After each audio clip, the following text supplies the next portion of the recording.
Hello everyone, আজকে আমি আপনাদের দেখাবো আরডুইনোর বিভিন্ন প্রোগ্রামিং করার সময় বিভিন্ন লাইব্রেরি ফাইল কিন্তু আরডুইনো IDE সফটওয়্যারে অ্যাড করার প্রয়োজন হয়। তো মনে করেন এখানে আমার DST11 দিয়ে আমার এখানে কোডিং করা আছে। আমি আমার কাছে যত ফাইল আছে আমার পুরো সাপোর্ট কিন্তু আপনাদের দিয়ে দেব, আর আমি সব ধরনের সিস্টেম দেখিয়ে দেব যে কিভাবে আপনারা খুব সহজে কাজটা করতে পারবেন, অর্থাৎ কোথাও যেন আপনাদের যেন কোথাও বেঁধে না যায়। এই কোডিংগুলো কিভাবে করেছি, কোন লাইনে কিভাবে কাজ করা, প্রত্যেকটা কোডিং কিন্তু আমি আলোচনা করব পর্যায়ক্রমে। যখন এই সেন্সর নিয়ে আমি কাজ দেখাবো তখন প্র্যাকটিক্যাল সহকারেই আপনাদের দেখাবো এবং কোডিংটা পুরো বিস্তারিত আলোচনা করে দেব। এখন এই কোডিংটা দেওয়ার জন্য দেখুন এখানে dst.h এই লাইব্রেরি ফাইল অ্যাড করা লেগেছে, তারপরে এই লাইব্রেরি ফাইল অ্যাড করা লেগেছে। এগুলো কিন্তু এক্সট্রাভাবে আপনাকে অ্যাড করে নিতে হবে, এগুলো কিন্তু আপনার অ্যাড থাকে না। আর যদি এই লাইব্রেরি ফাইলটা আপনি না দেন তাহলে কিন্তু DST11 টেম্পারেচার সেন্সর বা যে কোনো সেন্সর, প্রত্যেকটা সেন্সরের জন্য লাইব্রেরি ফাইল থাকতে পারে। এগুলো আপনারা নেট থেকে পাবেন, ইন্টারনেট থেকে ডাউনলোড করে নিতে হবে। কীভাবে ডাউনলোড করে নিতে হবে সেটাও আপনাদের দেখিয়ে দেবো। তো আস্তে আস্তে অবশ্যই ধীরে ধীরে শিখতে হবে, অ্যাকচুয়ালি সব কিছু শেখা যায় না। আর মনোযোগ সহকারে আমার ভিডিওগুলো দেখবেন, তাহলে শুধু আরডুইনো প্রোগ্রামিং না, ইলেকট্রনিক্সের যে কোনো প্রজেক্ট আপনি পারবেন করতে। তো দেখুন লাইব্রেরি ফাইল অ্যাড করার জন্য দেখুন আমার এইখানে কিন্তু অনেক লাইব্রেরি ফাইল আছে। দেখুন এই একটা প্রোগ্রাম করার জন্য দেখুন DST library, DST sensor library master, এখানে দুইটা লাইব্রেরি, দুই ধরনের লাইব্রেরি আছে। তারপরে edX DST, আমি সব ফাইলই আপনাদের দিয়ে দেবো। তো দেখুন মনে করেন এইখান থেকে আপনার যে কোনো একটা লাইব্রেরি ফাইল আমি অ্যাড করে আপনাদের দেখাই। এই সফটওয়্যারে যাবেন, তারপরে এখানে টুলসে যেতে হবে, টুলসে না স্কেচে যেতে হবে। তারপরে দেখুন এখানে অ্যাড ফাইল দিয়েও আপনি কিন্তু অ্যাড করতে পারবেন। অ্যাড ফাইল দিলে আপনাকে জাস্ট শুধু যে ফাইলটা, ওই ফাইলটা আপনাকে অ্যাড করতে হবে। দেখুন আপনাদের দেখিয়ে দিচ্ছি, ডেস্কটপে গিয়ে আমার কোন ফোল্ডারে আছে। ওকে, দেখুন এখান থেকে মনে করেন আপনার জিপ ফোল্ডার আছে, আনজিপ করে যে ফোল্ডারটা হবে সেই ফোল্ডারটা নিয়ে ওপেন করলে হয়ে যাবে। আর যদি আপনারা শুধুমাত্র জিপ ফোল্ডারটি অ্যাড করতে চান, অর্থাৎ অ্যাড না করে দেখুন ইনক্লুড, যখন সরাসরি আপনি জিপ ফাইল অ্যাড করবেন তখন ইনক্লুড লাইব্রেরিতে ক্লিক করে অ্যাড জিপ লাইব্রেরি। ওকে, এখানে দেখুন আরেকটা অপশন আছে ম্যানেজ লাইব্রেরি। এখানে গিয়েও কিন্তু বিভিন্ন লাইব্রেরি আপনার সার্চ দিয়েও কিন্তু নিয়ে আসতে পারবেন, ওইখান থেকেও অ্যাড করতে পারবেন। দেখুন এটা প্রসেসিং হতে একটু টাইম লাগে। দেখুন আপনাদের দেখিয়ে দিচ্ছি, একটু ওয়েট করেন। এই দেখুন অনেক সময় লেগেছে, এখানে কিন্তু পুরো লোডিং হয়। আপডেট লিস্ট, এখানে লাইব্রেরি ফাইল অ্যাড করা যায়। এখন এটা কিভাবে করা যায় আমি সেটা আপনাদের দেখিয়ে দিই। দেখুন এই উইন্ডোজটা চলে আসছে।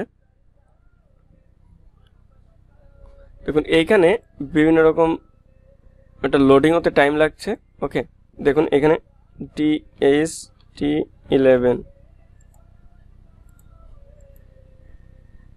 ওকে, দেখুন DST সেন্সর লাইব্রেরি, এখানে অনেকগুলো কিন্তু চলে আসবে। এভাবে কিন্তু আপনারা পারবেন, কিন্তু এক্স্যাক্টলি যেটা আপনি কোডিংয়ে ইউজ করবেন সেটা যদি আপনি অ্যাড করতে চান তাহলে কিন্তু আপনি দেখুন আমি দেখে দিচ্ছি, এভাবে না, এভাবেও বিভিন্ন সেন্সর লাইব্রেরি অ্যাড করে। এখন তার জন্য কি করে দেখুন এইখানে গিয়ে প্রিফারেন্সে গিয়ে এইখানে কিন্তু একটা ফাইল দেওয়া লাগে, দিয়ে তারপরে এখানে ওকে করে তারপরে দেন ওইখানে যে সার্চ করা লাগে যে এই ফাইলটা আছে কিনা। এখানে অ্যাড না করলে ওইখানে শো করবে না, এভাবে অ্যাড করা যেতে পারে। তো যাই হোক, এটা আমি দেখাচ্ছি না, এটা যখন আমি দেখাবো, মনে করেন কোডিং করাবো বিভিন্ন ক্ষেত্রে এমনটা অ্যাড করা লাগতে পারে, তখন আপনারা ক্লিয়ারভাবে বুঝতে পারবেন। তো এখানে জিপ ফোল্ডার অ্যাড করার জন্য দেখুন include library, add zip library, এখানে গিয়ে ওই লাইব্রেরি ফাইলটা কোন ফোল্ডারে আছে, আমার আছে ডেস্কটপে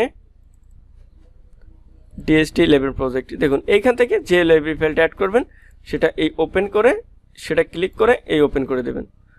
দেখুন এই লাইব্রেরির নেম অলরেডি এক্সিস্ট, অর্থাৎ আমার অলরেডি কিন্তু অ্যাড করা আছে, এই জন্য এমন আসছে। কারণ আমি তো আপনাদের দেখিয়েছি বিভিন্ন কত লাইব্রেরি আমার অ্যাড করা, আমার অলরেডি অ্যাড করা আছে বিধায় এমনটা আসছে। আরেকটা কথা বলি আপনাদের, এভাবে লাইব্রেরি ফাইল অ্যাড করতে হবে। এখন লাইব্রেরি ফাইল মনে করেন ভুল করে একটা লাইব্রেরি ফাইল আপনার অ্যাড করা হয়ে গেছে, এখন এই লাইব্রেরি ফাইলগুলো অ্যাড করলে এই লাইব্রেরি ফাইলগুলো কোথায় যায়? আরডুইনো সফটওয়্যারের Arduino IDE সফটওয়্যার কোথায় যায় এটা আপনাকে জানতে হবে, কারণ অনেক সময় বিভিন্ন লাইব্রেরি ফাইল অ্যাড করার পর আপনার কিন্তু আবার রিমুভ করার প্রয়োজন হতে পারে।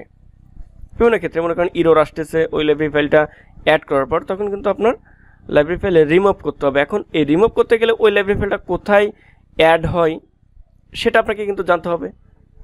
এখন দেখুন, এটা মনে করেন আমার Arduino সফটওয়্যার, এই যে, অর্থাৎ আমি আপনাদের গত ভিডিওতে দেখিয়েছি যে জিপ ফোল্ডারকে আনজিপ করে এখান থেকে Arduino সফটওয়্যারটা আপনি কাজে লাগাতে পারবেন। দেখুন এই ফোল্ডারের ভিতর একটা ফাইল আছে লাইব্রেরি। দেখুন আমার এই সফটওয়্যারে কিন্তু অনেক লাইব্রেরি ফাইল অ্যাড করা। দেখুন, কারণ প্রোগ্রামের ক্ষেত্রে বিভিন্ন প্রয়োজনে বিভিন্ন লাইব্রেরি ফাইল আমার অ্যাড করা লেগেছে বিভিন্ন প্রজেক্টের ক্ষেত্রে, কারণ অনেক প্রজেক্ট করেছি। এই দেখুন DSD11 এই লাইব্রেরি ফাইলটা কিন্তু এখানে চলে আসছে। তাহলে আপনি লাইব্রেরি ফাইলটা অ্যাড করার পর যদি ডিলিট করতে চান এখান থেকে ডিলিট করে দেবেন। তারপরে আরেকটা জায়গায় আমি বলি, যখন Arduino IDE সফটওয়্যারে আপনি লাইব্রেরি ফাইল অ্যাড করা শুরু করবেন, দেখুন এর জন্য এটা কিন্তু কোথাও পাবেন না আপনি। এর জন্য দেখুন দিস পিসিতে গিয়ে এই ডকুমেন্টের ভিতর Arduino ফোল্ডার নামে একটা ফোল্ডার কিন্তু অটোমেটিকলি ক্রিয়েট হয়ে যাবে। ওকে, এখন এই Arduino ফোল্ডারের ভিতর এই লাইব্রেরির ভিতর এগুলো কিন্তু আপনি পাবেন, অর্থাৎ আপনি ওই সফটওয়্যারের ভিতরে পাবেন, আবার এইখানেও কিন্তু পাবেন।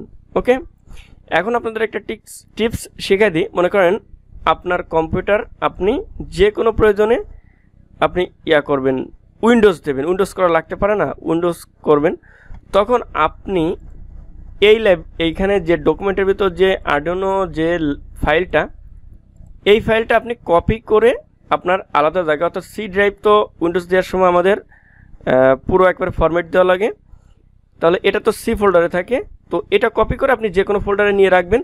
তারপর উইন্ডোজ দিয়ে আনার পর, অর্থাৎ পিসিটা আবার উইন্ডোজ করার পর এই ডকুমেন্টে এই Arduino ফোল্ডারটা আবার দিয়ে দেবেন। তাহলে কি হবে, আপনি এত প্রজেক্ট করার সময় যে লাইব্রেরি ফাইলগুলো অ্যাড করেছেন ওগুলো কিন্তু অটোমেটিক অ্যাড থাকবে, আর না আপনার নতুন করে কিন্তু প্রত্যেকটা প্রোগ্রামিংয়ের জন্য আবার অ্যাড করে নিতে হবে।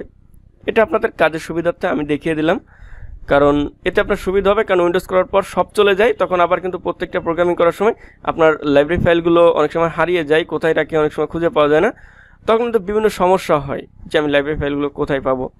তো এটা যদি আপনি করেন তাহলে কিন্তু এই লাইব্রেরি ফাইলগুলো আপনার কোথাও না থাকলেও এই ফোল্ডারটা এখানে দিয়ে দিলে লাইব্রেরি ফাইলগুলো Arduino IDE সফটওয়্যারের যে লাইব্রেরি ফাইলগুলো আপনি অ্যাড করেছেন এতদিন যাবত ওইগুলো কিন্তু আবার রিইনস্টল হয়ে যাবে। ওকে, তো আশা করি বুঝতে পেরেছেন যে Arduino IDE সফটওয়্যারে কীভাবে আপনার লাইব্রেরি ফাইল অ্যাড করবেন, সব কিছুই বুঝতে পেরেছেন। ধন্যবাদ।